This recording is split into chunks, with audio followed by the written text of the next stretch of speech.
Bismillahirrahmanirrahim. Assalamualaikum warahmatullahi wabarakatuh. Alhamdulillahi rabbil kainat.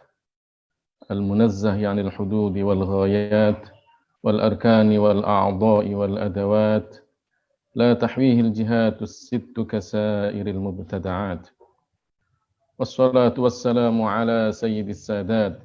Sayyidina Muhammadin wa ala sairil anbiya'i wal mursalin. المؤيدين بالمعجزات الباهرات وعلى آله وأصحابه ومن تبعهم بإحسان إلى الممات اللهم لا سهل إلا ما جعلته سهلا وأنت يا حي يا قيوم تجعل الحزن إذا شئت سهلا اللهم علمنا ما ينفعنا وانفعنا بما علمتنا وزدنا علما wa na'udzu bika min hali ahli an-nar. Amma ba'du. Para pemirsa yang dimuliakan oleh Allah Subhanahu wa taala, mari sebelum kita memulai kajian di pagi hari ini, kita membaca surat Al-Fatihah. Kita hadiahkan kepada mereka yang menjadi korban dalam musibah di Beirut, Lebanon. Dan juga kita berharap mudah-mudahan Allah Subhanahu wa taala meringankan beban saudara-saudara kita yang tertimpa musibah dimanapun mereka berada, mengangkat penyakit dan musibah mereka, dan kita pun yang ada di Indonesia ini juga dijauhkan dari musibah dan bala. Ala hadhihi niyyah wa ala kulli niyatin salihah. Wa ila asyrafin nabi Muhammadin sallallahu alaihi wasallam. Al-Fatihah. A'udzu billahi minasy syaithanir rajim. Bismillahirrahmanirrahim. Alhamdulillahi rabbil alamin. Arrahmanir rahim. Maliki yaumiddin. Iyyaka na'budu wa iyyaka nasta'in. Ihdinas siratal mustaqim, siratal ladzina an'amta 'alaihim, ghairil maghdubi 'alaihim waladdallin. Amin. Alhamdulillah, puji syukur kita kepada Allah Subhanahu wa taala. Kita masih diberikan nikmat iman, nikmat Islam, nikmat sehat walafiat, sehingga kita bisa menjalankan aktivitas kita sehari-hari, dan kita di pagi hari ini bisa mudzakarah bersama, mengkaji ilmu-ilmu agama, mengkaji hadis-hadis Rasulullah sallallahu alaihi wasallam yang ditulis oleh Al-Imam An-Nawawi di dalam kitabnya Al-Arba'in An-Nawawiyah. Mudah-mudahan kita senantiasa bisa mensyukuri nikmat-nikmat Allah Subhanahu wa taala sehingga semakin ditambahkan nikmatnya kepada kita semuanya. Salawat dan salam semoga tercurahkan kepada baginda kita Nabi besar Muhammad sallallahu alaihi wasallam, orang yang kita harapkan kelak syafaatnya. Mudah-mudahan Allah Subhanahu wa taala memberikan kita taufiknya sehingga kita istiqamah menjalankan ajaran Rasulullah sallallahu alaihi wasallam. Pada akhirnya kelak kita dipertemukan dan dikumpulkan oleh Allah dengan orang yang sangat kita cintai, yaitu baginda kita Nabi besar Muhammad sallallahu alaihi wasallam. Mari kita niatkan ikhlas di dalam mudzakarah ilmu agama ini lillahi ta'ala, agar kita mendapatkan pahala yang setimpal dari Allah Subhanahu wa ta'ala. Kita sampai pada hadis yang ke-13 dari kitab Al-Arba'in An-Nawawiyah. Saya bacakan hadisnya. Bismillahirrahmanirrahim. Al-hadithu tsalitsu asyar. An Abi Hamzata Anas bin Malik radhiyallahu anhu خادم رسول الله صلى الله عليه وسلم عن النبي صلى الله عليه وسلم قال لا يؤمن أحدكم حتى يحب لأخيه ما يحب لنفسه رواه البخاري ومسلم. Hadis yang ke-13 dari Abu Hamzah Anas bin Malik radhiyallahu anhu, semoga Allah meridhoinya, ya, khadimnya Rasulullah sallallahu alaihi wasallam. pembantunya Rasulullah sallallahu alaihi wasallam. Dari Rasulullah sallallahu alaihi wasallam beliau bersabda, tidaklah sempurna iman seseorang di antara kalian sampai dia mencintai untuk saudaranya apa yang dia cintai untuk dirinya. Hadis ini diriwayatkan oleh Al-Imam Al-Bukhari dan Al-Imam Muslim. Pemirsa yang dimuliakan oleh Allah Subhanahu wa taala, hadis ini diriwayatkan oleh Anas bin Malik, salah seorang sahabat yang ikut bersama Rasulullah sallallahu alaihi wasallam sejak kecil.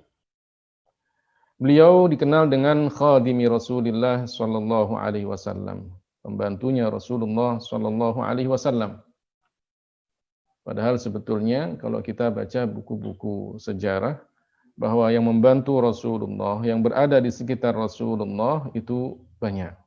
Tidak hanya Anas bin Malik. Ada sahabat Abdullah bin Mas'ud. Beliau disebut sahibuna alai Rasulillah. Beliau yang membawa kedua sandal Rasulullah. Artinya ketika Rasulullah ingin mengenakan sandalnya, beliau yang menyiapkan sandalnya. Dan kalau kemudian Rasulullah duduk, sandalnya itu yang dibawa oleh sahabat Abdullah bin Mas'ud ini, dibawa. Sampai kemudian Rasulullah mengenakan kembali sandalnya. Ada juga sahabat Uqbah bin Amir Al-Juhani. Itu dikatakan yang mengurusin kudanya Rasulullah. Kalau kemudian Rasulullah sallallahu alaihi wasallam dalam perjalanan jauh, maka Uqbah ini yang mengendarai kudanya Rasulullah sallallahu alaihi wasallam. Ada juga Bilal bin Rabah, muadzin Rasulullah sallallahu alaihi wasallam. Bahkan ada disebutkan Abu Dzar Al-Ghifari juga di antara yang membantu Rasulullah sallallahu alaihi wasallam. Tapi Anas bin Malik ini memang dikenal seorang sahabat yang mengabdikan dirinya sejak kecil untuk Rasulullah sallallahu alaihi wasallam.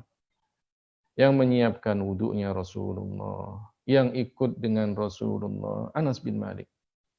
Jadi ketika kecil umur 10 tahun, Anas bin Malik ini dibawa oleh ibunya kepada Rasulullah sallallahu alaihi wasallam.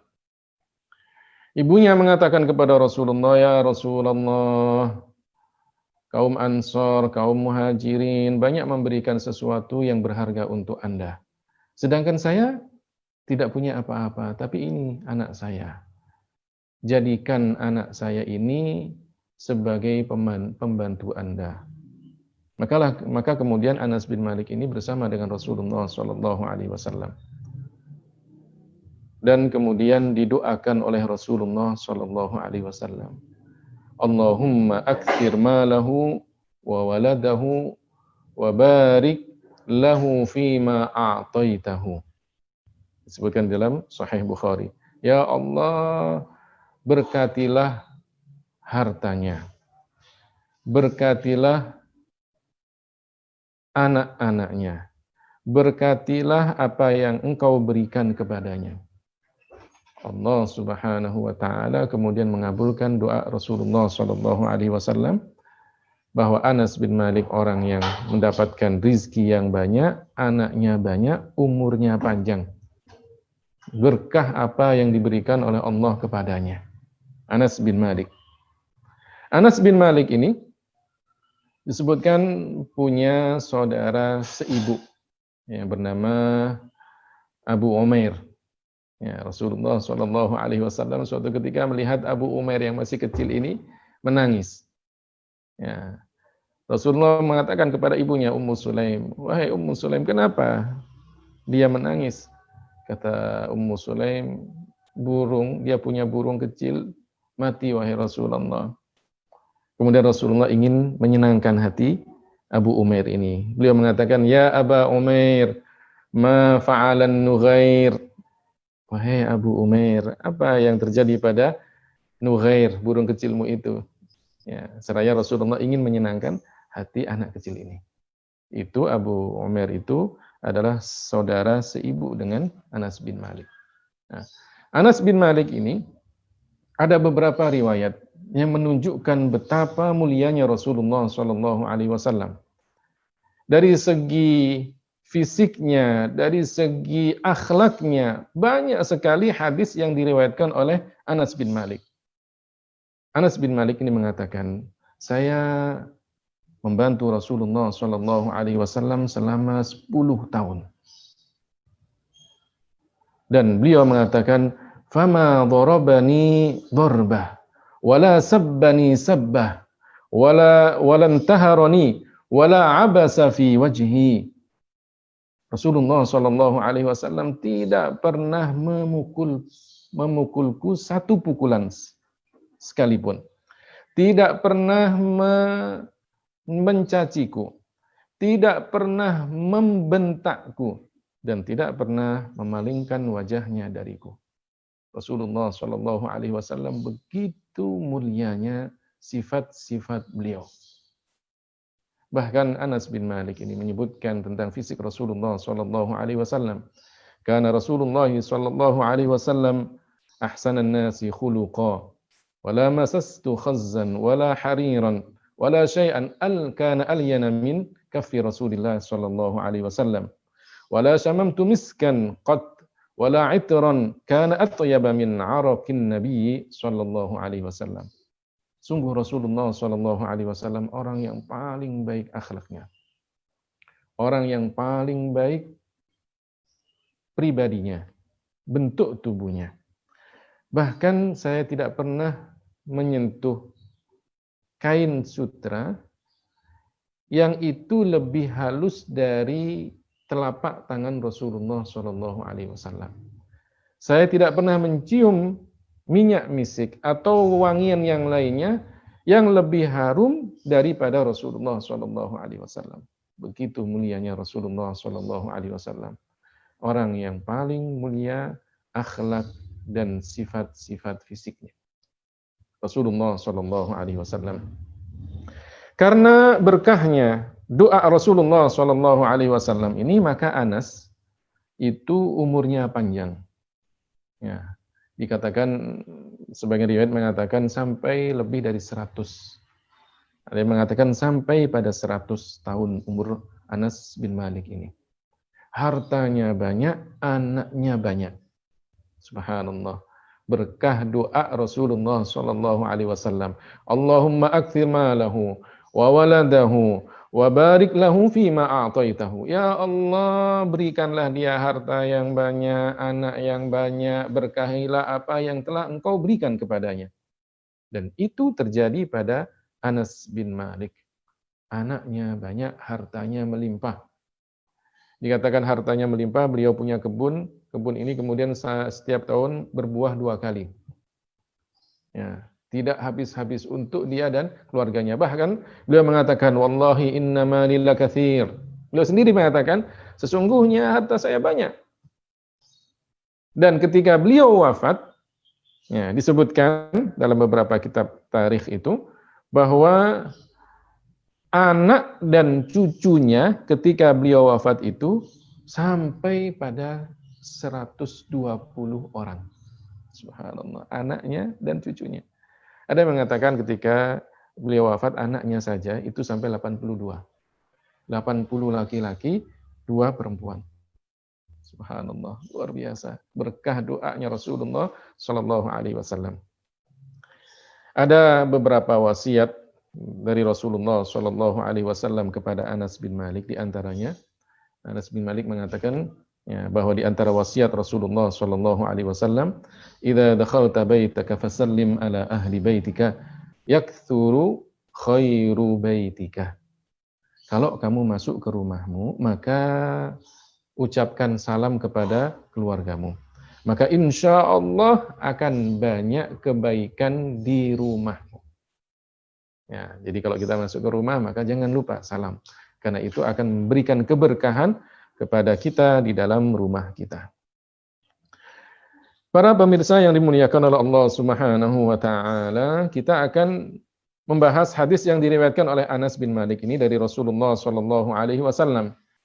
Rasulullah sallallahu alaihi wasallam bersabda, La yu'minu ahadukum hatta yuhibba li akhihi ma yuhibbu li nafsihi. Rawahul Bukhari wa Muslim. Tidaklah sempurna iman seseorang di antara kalian. Jadi kalau kemudian kita membaca hadis yang seperti ini, ya, maka artinya bukan tidak beriman seseorang di antara kalian. Bukan kemudian menafikan, meniadakan iman pada seseorang, tidak. Ini artinya apa? La yu'minu ahadukum, artinya la yu'minu ahadukum imanan kamila. Ya, tidak akan beriman seseorang di antara kalian iman yang sempurna. Seperti kalau kita membaca hadis yang lainnya kan, yang hampir mirip dengan hadis ini. La yu'minu ahadukum hatta yakuna hawahu taba'an lima ji'tu bihi. Tidak beriman seseorang di antara kalian dengan iman yang sempurna sampai hawa nafsunya itu mengikuti apa yang dibawa oleh Rasulullah sallallahu alaihi wasallam. Atau riwayat Al-Imam Muslim, hadis yang seperti ini dikatakan la yu'minu ahadukum hatta yuhibba li jarihi ma yuhibbu li nafsihi. Tidak sempurna iman seseorang di antara kalian sampai dia mencintai untuk tetangganya apa yang dia cintai untuk dirinya. Ini makna hadis la yu'minu ahadukum. Ya, artinya iman yang sempurna. Ya, tidak beriman seseorang di antara kalian dengan iman yang sempurna. Hatta yuhibba li akhihi ma yuhibbu li nafsihi, sampai dia cinta untuk saudaranya apa yang dia cintai untuk dirinya. Jadi hadis ini pada intinya berbicara tentang kebaikan kita kepada orang lain. Rasulullah Shallallahu Alaihi Wasallam mengatakan di antara sempurnanya iman itu kalau kita cinta kepada saudara kita yang muslim sebagaimana apa yang kita cintai untuk diri kita. Kita cinta kepada untuk diri kita kebaikan, maka cintailah kepada saudara kita kebaikan untuknya. Kita cinta kepada diri kita agar kita bisa menjauh dari perbuatan maksiat, maka kita pun juga berharap saudara kita jauh dari maksiat. Kita ingin diri kita selamat, maka kita pun juga menginginkan saudara-saudara kita selamat. Kita ingin orang lain melakukan kebaikan kepada kita, maka lakukanlah kebaikan kepada saudara-saudara kita. Kita ingin orang lain tidak menghina kita, mencaci kita, berbohong kepada kita, ghibah, namimah untuk diri kita, maka jangan lakukan hal-hal itu untuk saudara-saudara kita. Ini maksudnya. Bahwa kita mencintai saudara-saudara kita, apa yang kita inginkan untuk diri kita. Kita ingin diri kita baik, maka kita pun juga menginginkan kepada saudara-saudara kita kebaikan. Karenanya Rasulullah Shallallahu Alaihi Wasallam di dalam hadis yang pendek, beliau mengatakan al-mu'minu mir'atu akhihi. Ya, seorang mukmin itu bagaikan cermin bagi saudaranya. Al-mu'minu mir'atu akhihil mu'min. Seorang mukmin itu bagaikan cermin bagi saudaranya yang mukmin. Subhanallah. Ini hadis pendek sekali tapi maknanya luar biasa. Ya. Al-mu'minu mir'atu akhihil mu'min. Seorang mukmin itu bagaikan cermin bagi saudaranya yang mukmin. Kalau kita berdiri di depan cermin, maka kita membutuhkan kepada cermin itu. Untuk apa? Untuk bercermin. Untuk melihat keadaan diri kita. Sudah rapi kita atau belum rapi? Sudah bersih kita atau belum bersih? Sudahkah kita berdandan dengan baik atau tidak? Kita butuh kepada cermin itu untuk melihat diri kita. Maka seorang mukmin hendaknya menjadi orang yang dibutuhkan oleh saudaranya yang mukmin. Kemudian ketika kita sudah berada di depan cermin, maka cermin itu akan menunjukkan semua yang ada pada kita. Berarti kalau kita menjadi seorang mukmin, maka jadilah seorang mukmin yang amanah, jujur dan amanah.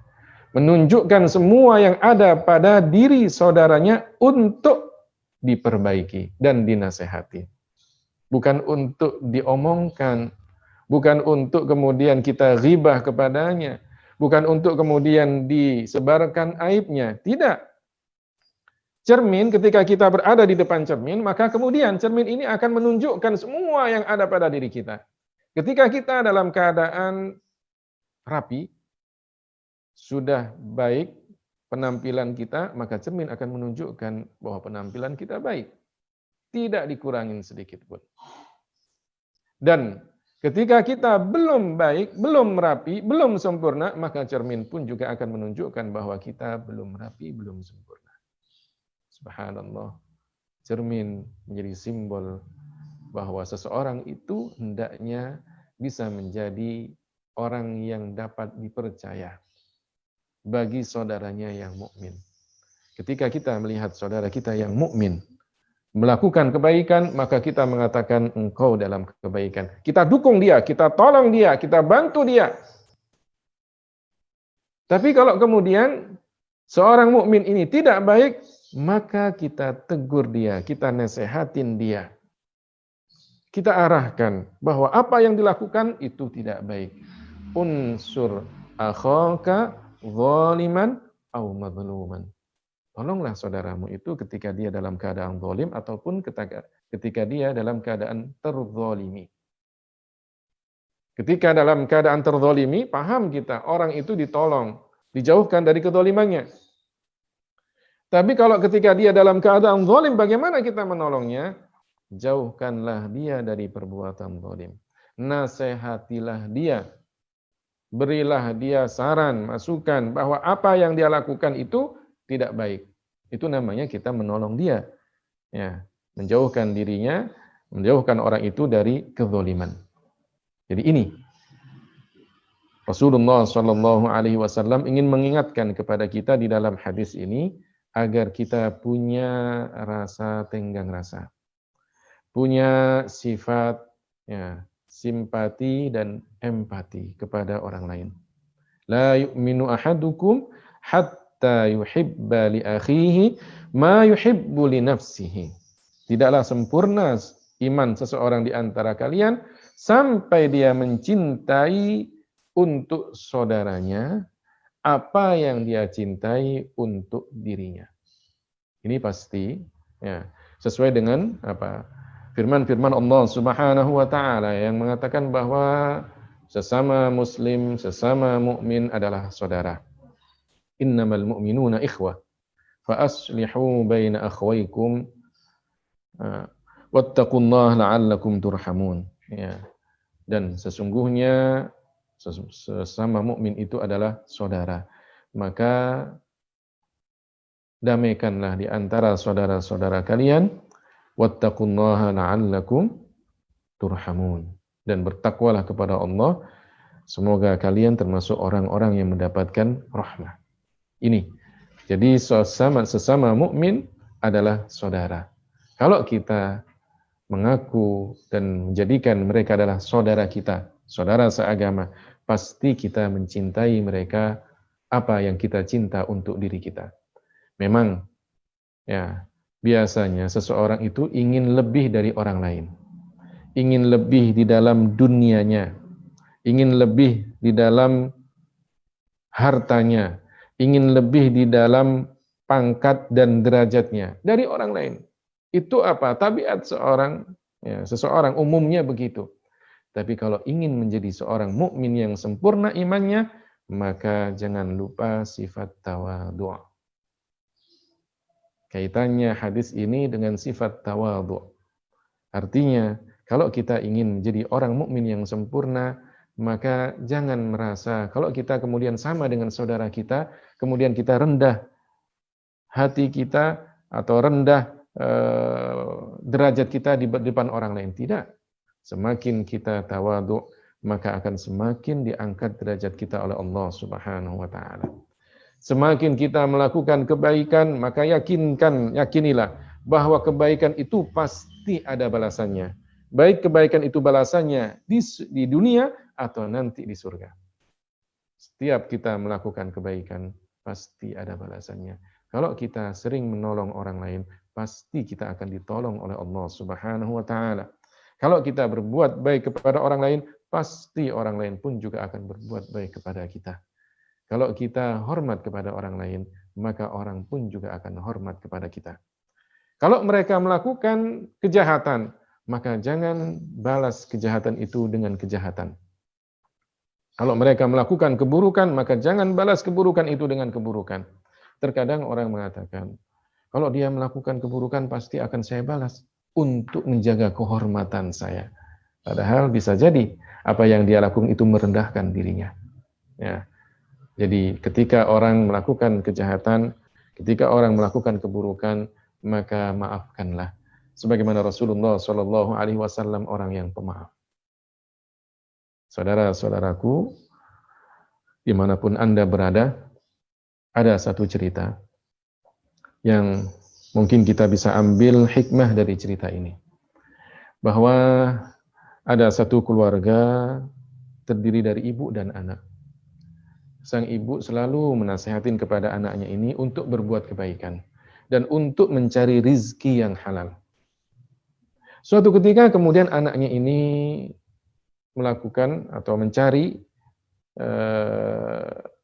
rizkinya ke hutan untuk mencari kayu bakar. Kemudian si ibu ketika di rumah dia berharap-harap ya sambil kemudian cemas memikirkan keadaan anaknya. Si ibu ketika itu ingin makan. Sudah dia siapkan, ada roti, ada beberapa makanan. Dia ingin makan. Ya, dari makanan itu. Tiba-tiba kemudian ada yang mengetuk pintunya. Nah, ternyata di depan pintu ada ya seorang yang fakir. Seorang miskin minta-minta. Maka si ibu ini apa? Tidak jadi makan, kasihan dia. Diberikanlah makanannya itu. Ya, semuanya diberikan kepada orang fakir ini. Jadilah kemudian orang fakir ini makan makanan tersebut. Nah, ternyata pada waktu dan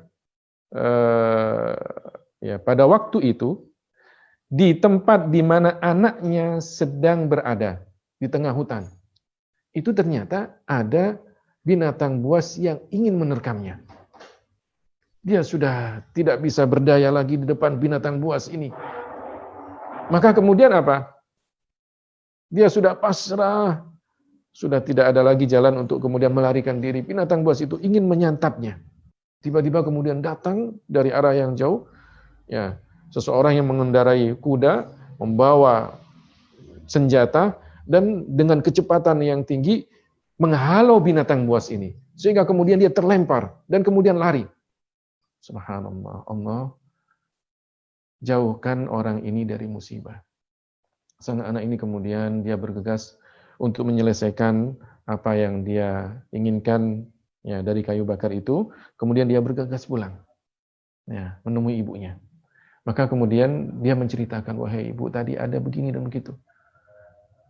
Kemudian si ibu kemudian heran. Kapan itu terjadi? Tadi waktu jam sekian. Artinya kira-kira sekian ya dari saya berada di sekarang ini. Pikir-pikir ibunya, oh tadi waktu itu saya memberi makan ya orang yang minta-minta. Maka kemudian pemuda ini apa? Ingat bahwa ketika orang itu datang, ya orang penunggang kuda itu datang menghempaskan binatang buas itu, orang ini kemudian berbicara, luqmatun bi luqmah. Sesuap dibalas dengan sesuap. Artinya sesuap makanan yang diberikan oleh ibunya kepada orang yang miskin itu dibalas oleh Allah, anak ini terhindar dari terkaman binatang buas. Subhanallah. Maka jangan pernah kita meremehkan kebaikan.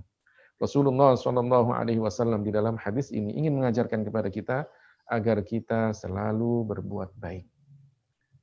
Kalau kita berbuat baik, maka pasti ada balasannya di dunia ataupun di akhirat. Kalau kita berbuat baik, pasti Allah Subhanahu wa taala akan memudahkan kita. Kalau kita semakin bertakwa kepada Allah, ada jalan dari semua kesulitan yang kita dapatkan. Ini di antara makna dari hadis Rasulullah sallallahu alaihi wasallam, la yu'minu ahadukum hatta yuhibba li akhihi ma yuhibbu li nafsihi. Mudah-mudahan hadis ini bisa menjadi pelajaran bagi kita semuanya agar kita menjadi orang yang sempurna imannya dengan selalu memberikan kebaikan kepada saudara-saudara kita sebagaimana kita ingin kebaikan untuk diri kita. Dan mudah-mudahan apa yang telah dijelaskan tadi menambah ilmu kita sehingga kita bisa mengamalkannya dan pada akhirnya kita termasuk orang-orang yang sempurna imannya. Amin ya rabbal alamin. Terakhir ya, kita sekali lagi ingin mengingatkan kepada para pemirsa agar mungkin jika kita mempunyai kelebihan rizki, maka berbagilah. Terutama kepada saudara-saudara kita yang sedang tertimpa musibah di Lebanon, ya, terutama di Beirut, agar kita bisa berbagi kebaikan kepada mereka. Sedikit yang kita beri, pasti banyak manfaatnya untuk mereka yang membutuhkan. Demikian penjelasan hadis yang ke-13, mudah-mudahan ada hikmah, ada manfaatnya. Kurang lebihnya saya mohon maaf. Hadanallahu wa iyyakum ajma'in. Dan kita tutup dengan bacaan tahlil, sholawat, dan istighfar. La ilaha illallah. La ilaha illallah. La ilaha illallah. Allahumma salli ala Sayyidina Muhammad وعلى آله وصحبه وسلم اللهم صل على سيدنا محمد وعلى آله وصحبه وسلم اللهم صل على سيدنا محمد وعلى آله وصحبه وسلم ربي اغفر لي ولوالدي وللمؤمنين والمؤمنات ربي اغفر لي ولوالدي وللمؤمنين والمؤمنات ربي اغفر لي ولوالدي وللمؤمنين والمؤمنات والحمد لله رب العالمين والسلام عليكم ورحمة الله وبركاته.